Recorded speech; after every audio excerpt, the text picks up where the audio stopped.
fun with Chef. What else is a lot of fun is talking about new hires, right? Now, at the onset, I would preface it with this, is that hiring, like drafting talent, like anything else, right, where you're trying to evaluate talent and whether it'll work or not, it's a crapshoot. You try to manage the variables and the odds to put yourself in the best position, but ultimately you never quite know how it's going to work out until it happens. Because of that, when discussing this, I might sound a little overly optimistic. Some would say I might sound naive, especially if you consider LSU's hiring record, which is spotty at best. It's about some will tell you it's under 50-50.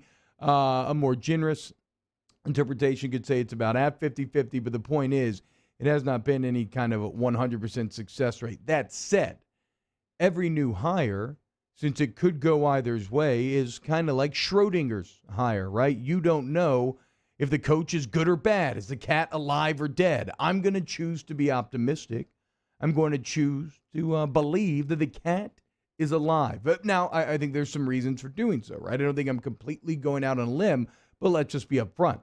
I also thought there were reasons to be very optimistic about the Linehan hire.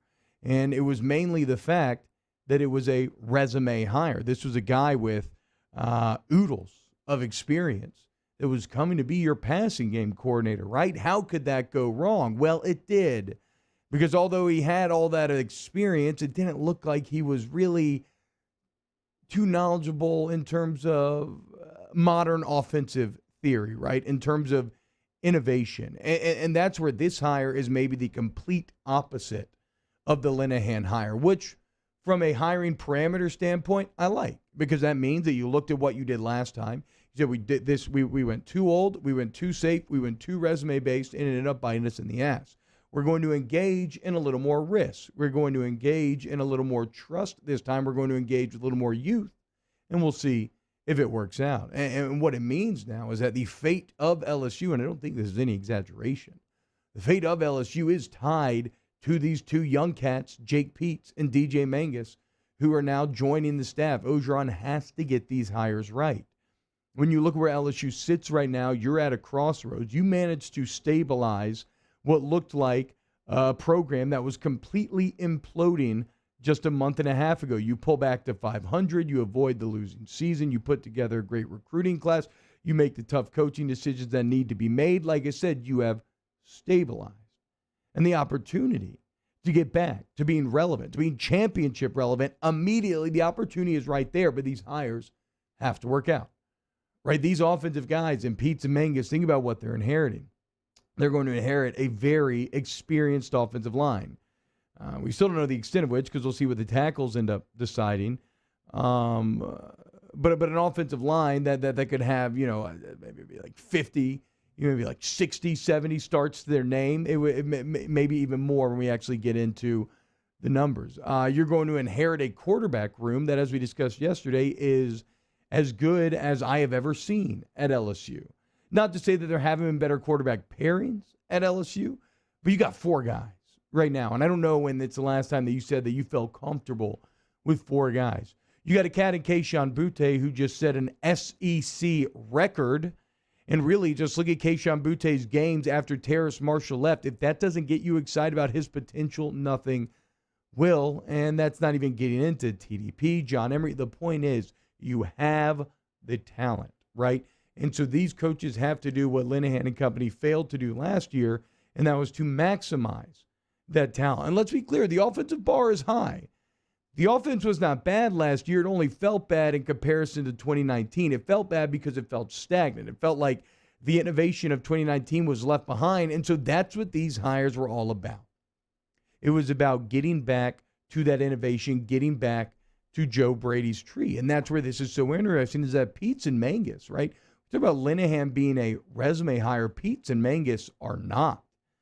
In fact, we'll talk about Marcus Freeman a little bit. He would be both. He is both exciting, young, and a resume hire. Like, Freeman looks like the candidate that you feel like is can't miss. That's not the case with Peetz and Mangus. This is about putting your trust in Joe Brady. Only time will tell whether that's the right play or not. I don't hate the logic, though. And I think there's a lot of reasons why it could work. First off, I do like, although Peetz does not have a coordinator resume, I do like his NFL background.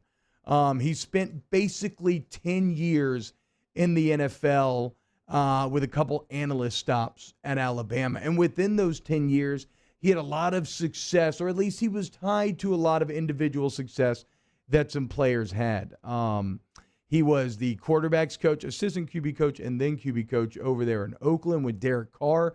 Went to the Pro Bowl 3 years in a row. Peetz was the coach for 2 of them. The most shocking part there, we talked about before the show, is that Derek Carr made 3 Pro Bowls in a row. I know the Pro Bowl is weird, but that's just wild to me. But Peetz had a hand in that. He was, of course, the running backs coach for Christian McCaffrey when he had the incredible season last year, right? I guess 2 seasons ago now, which is kind of crazy. But, set an NFL record for catches by a running back, over 116 catches, over 1,000 yards receiving, 1,000 yards rushing. Peetz was his coach. When Matt Rule took over from Ron Rivera, I think this always speaks to a guy, too, right, and how he's thought of. He was one of the few to survive that transition. And not only did he survive it, but he got upgraded. He went from running back coach to quarterback coach, which inarguably, even though they're both position coaches, is a better job. So that shows you that guys like Matt Rule, who I think we would consider to be a very smart football mind, really respected Jake Peetz's mind. And so I think for all of those reasons, plus with him being in the league for a decade, yet still young at 37, he will not only be able to connect better with these younger players, but he will be able to command their respect because he's done it at the highest level. And then in DJ Mangus, you have a guy that is as directly tied. So like Peetz has connective tissue, right, with Joe Brady and their Carolina team together. In Mangus, you have a guy that is as close with Brady as you can be. Teammates, roommates, I believe, back in the day as well. Mangus' resume is not anything that's going to blow you away. He started coaching in 2012 at Hampton, Sydney College, Georgetown. Gave him the second youngest OC in D1 at William & Mary just a few years later. And then he came with Joe Brady to LSU. So he was a part of that 2019 ride. And then he went with Joe Brady to the Carolina Panthers. And lest you think, well, why are you giving this guy? I mean, he's basically a GA for the Panthers. How's he getting the passing game coordinator job? What was Joe Brady when he got that job? He was a GA for the New Orleans Saints. And so they're taking a chance on Mangus. They're taking a chance on Peetz. And again, probably the main reason why I like it. I'm wary about hiring your friends. It is just kind of how coaching works, though. But the main reason why I like it is because when I think about offensive theory, and I think about the evolution that it's gone under the last few years, I want guys who have, like Bain, like somebody like Linehan. He has merely adopted the modern day spread. Coach Ensminger, who is an incredibly talented offensive coach that had success throughout all decades, he too, though, was playing catch up when it came to modern offensive theory, right? It was the greatest thing that Joe Brady did. He came in, provided the theory, and then was able to take advantage of Ensminger's play calling experience to maximize said theory. So they merely adopted the modern spread. And Peetz and Mangus, you have kids who were born into it, molded by it, kids who were raised in these modern theories and have been developing them and in the thick of them for the past decade. And I think that becomes pretty exciting when you think about wanting to not just run what Joe Brady ran, but to continue to build on it, to continue to evolve. You heard Derek Stingley Sr. on here yesterday basically talking about how he thinks that on the defensive side of the ball, that a younger coach would maybe behoove LSU because they're more willing to adapt and it's easier for them to adapt. Well, that would hold true for the offense as well. So again, these are Schrodinger's coaches.